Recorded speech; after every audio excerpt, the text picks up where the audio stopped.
স্বরচিত কবিতা খাঁচার পাখি।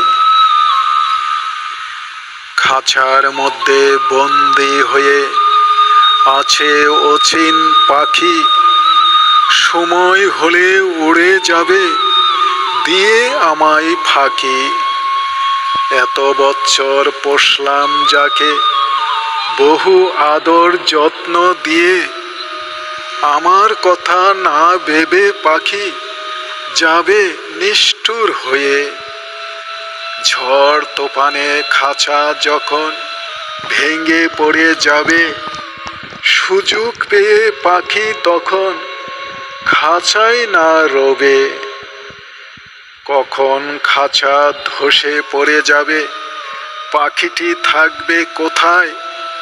নিষ্ঠুর পাখি চলে যাবে উড়ে শাশ্বত পিতার ঠিকানায়। জংলি পাখি যে পোষ মানে না, ছিল না তা জানা। এত আদর স্নেহ ভালোবেসে তাকে আপন করতাম না, আপন করতাম না।